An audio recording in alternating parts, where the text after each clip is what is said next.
Hey you guys, I'm Natasha Hemingway, meaningful success coach and speaker. I help women who are stuck in a career they no longer love seek their true calling. Or for short, I help women go from career to calling. And I'm so excited to have you guys back with me. I am starting an entire new series and I cannot wait to unfold the entire story and the tips and the lessons and the learning and the growth with you guys. And this is the first one. And I feel like it's only right that I take a couple of steps backwards and I actually share a bit about my journey and like where I've come from, who I am, and what's made me who I am today. And I think I have to give you the backstory for you to kind of have the full context and for you to be able to follow through this journey that I unfold over the next couple of months. And so part of that revealing my story comes with being vulnerable, but I'm a firm believer that when we allow ourselves to be vulnerable and we fully show up authentically, just the way God created us to be, that we also give permission to those who are listening and watching to do the same in their lives. So I'm really, really honored to be able to do this. And I'm just grateful that you guys are willing to listen in. And I hope that you interact with me throughout this series and that you share your own truths and that you break free from the lies and some of the fears that you might be facing, because we all face it. So just to give you a little bit about me, I am Natasha Hemingway. I was born as Natasha Freeman, though, so to give and pay respect to my parents. So part of my backstory, I have to literally go all the way back to my mom.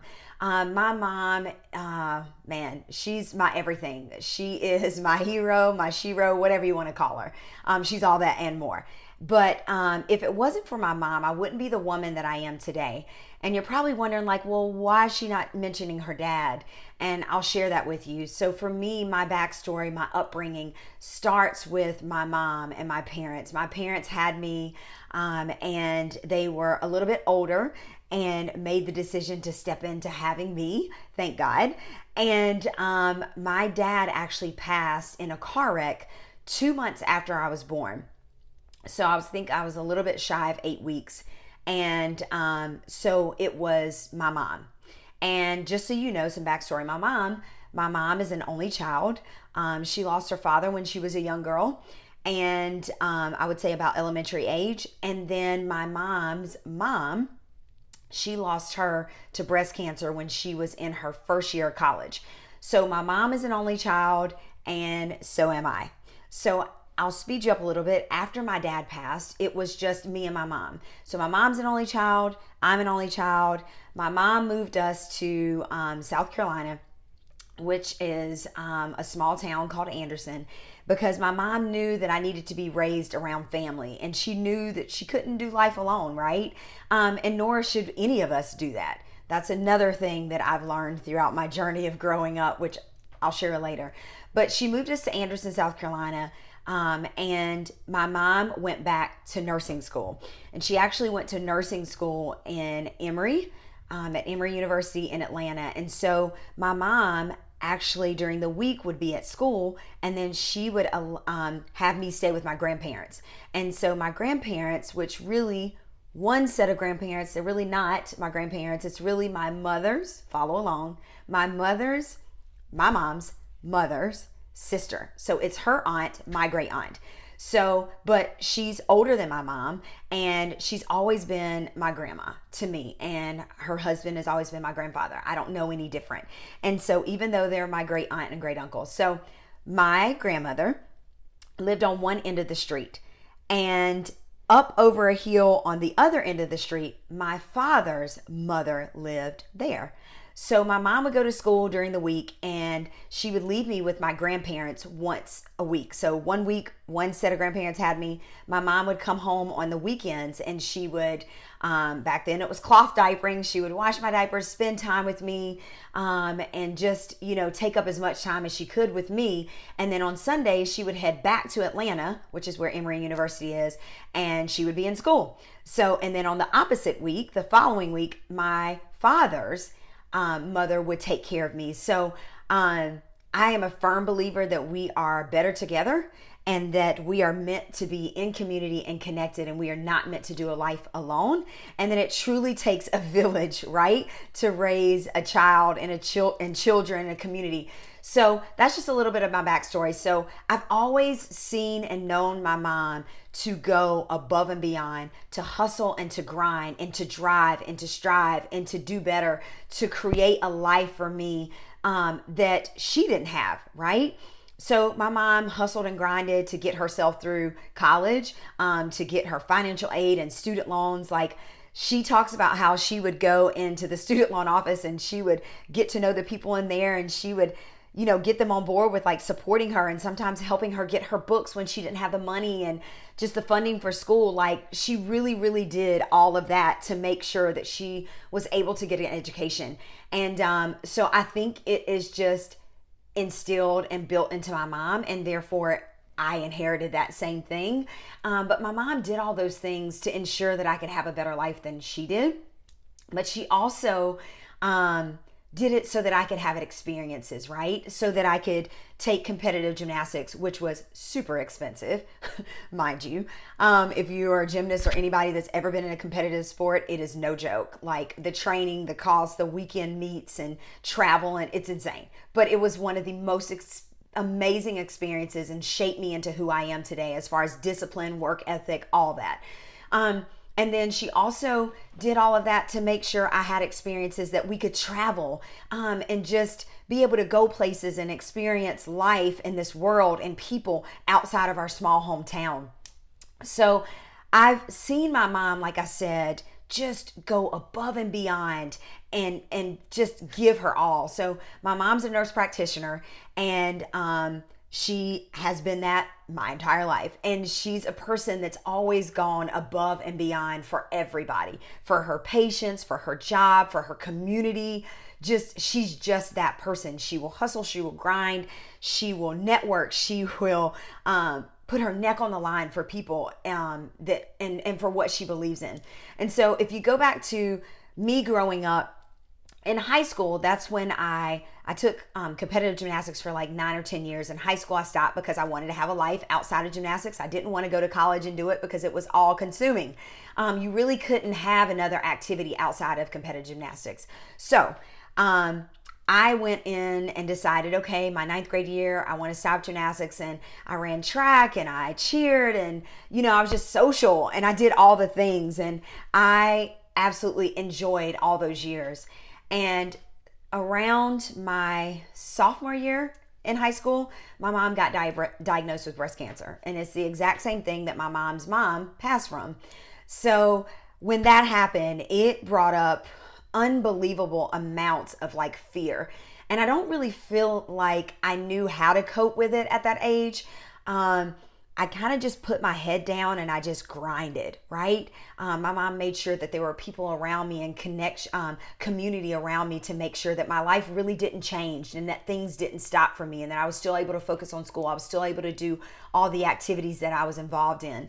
And so I knew from a very young age, being in high school, is that life is short, and that I had to really, really make the most of it. And I did not want to disappoint my mom more than anything, because I knew all the sacrifices that my mom had made for me, and I knew that I didn't want to let her down. So I've always just been in this zone of like chasing big things, big goals, hustling and grinding, but I fight a lot of fear that comes with that.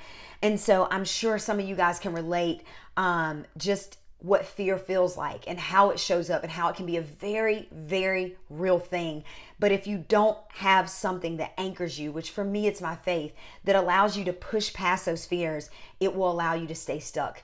You won't reach your dreams. You won't go after those things that your heart desires. And so I've been so fortunate and so blessed to be able to have my mom that didn't let me quit. If I spoke something, she would say, Tasha, don't talk about it, be about it. And so it allowed me to have that comfort and that confidence to be able to show up even while I was scared. So please, y'all, through my stories, don't feel like, oh, wow, she's fearless and she has it all together. Actually, I don't. I'm just being honest about my journey and just telling you how I have this strength, how my faith helps pull me through things that I feel like I can't do or that I feel like I'm not capable of doing. And so when my mom got diagnosed, like I said, I just kind of put my head down and I grinded, and I knew that I just wanted to show up and I wanted to achieve a lot and I wanted to be good and I wanted to do things right and I didn't want to mess up and I didn't want to fail.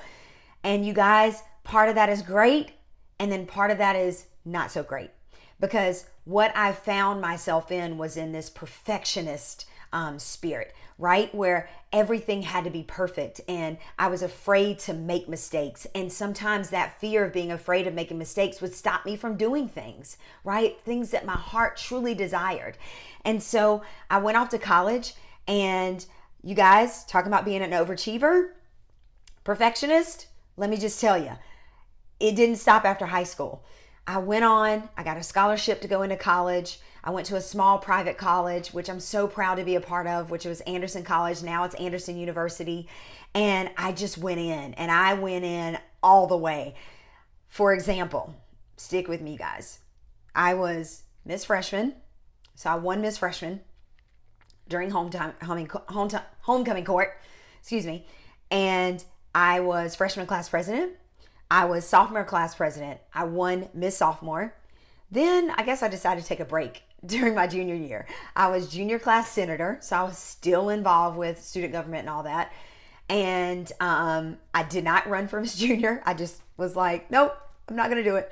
And then my senior year, I was senior class president and Miss Senior again. So y'all, the constant overachieving and hustling and grinding and finding my validity and my worth in the things that the goals that I could set and achieve, like I said, didn't stop after high school. And so I quickly understood myself and had this self-awareness of being this type A perfectionist and constantly hustling and grinding and overachieving.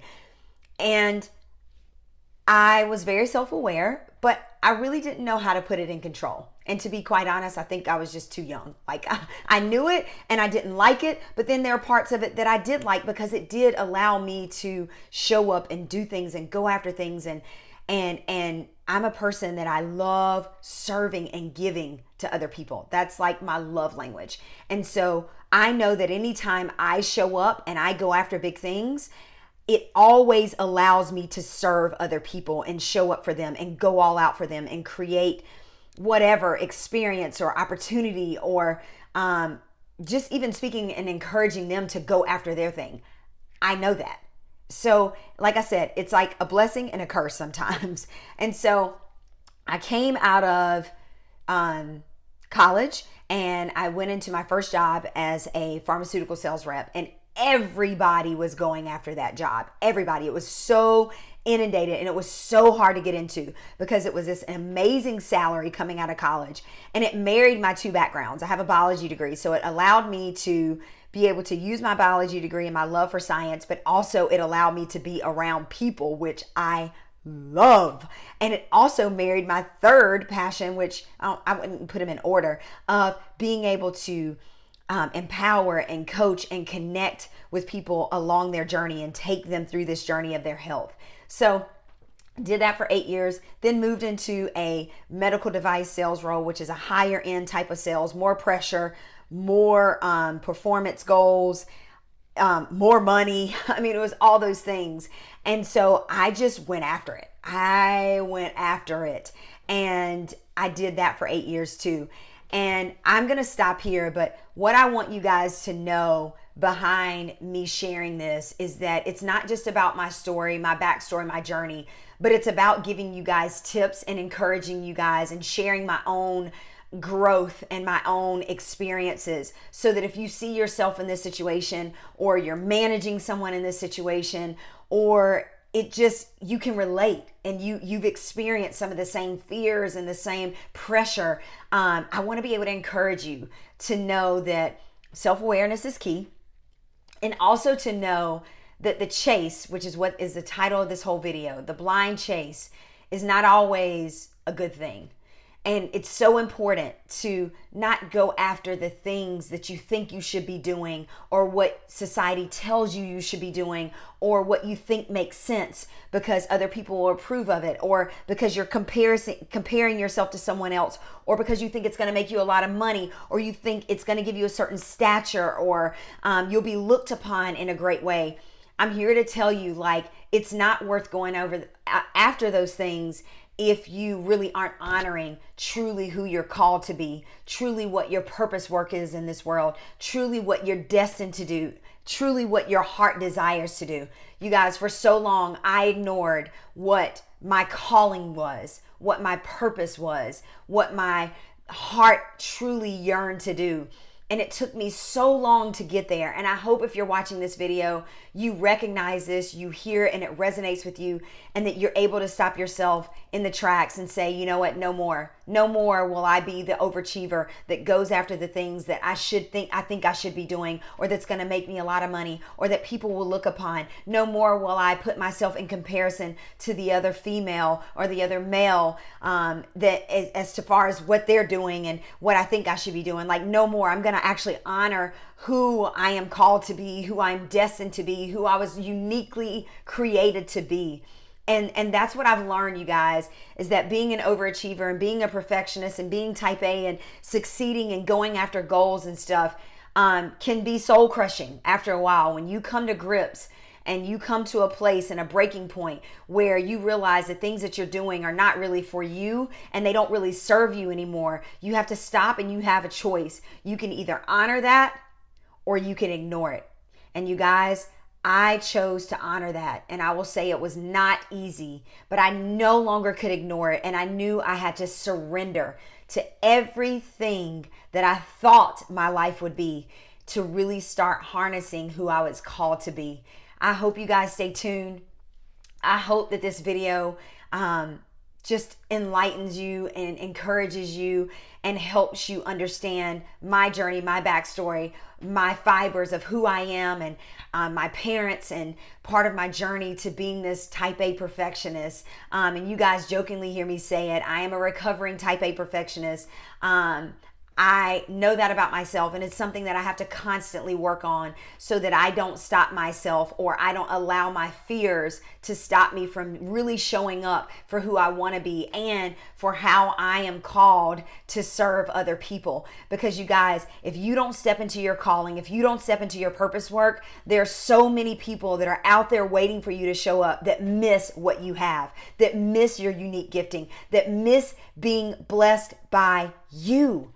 By you. So it's so important that we show up and that we honor our calling and that we walk fully in it, and that we also just smash, crush, and destroy those fears that try to step up and try to show up and that try to block us from who we're called to be. So I ask you to join me in this journey to release the perfectionism, to release the overachieving, to release the chase, and to step into who you're called to be. I ask you guys to join me. I love you, and I can't wait to share with you on the next video. Bye.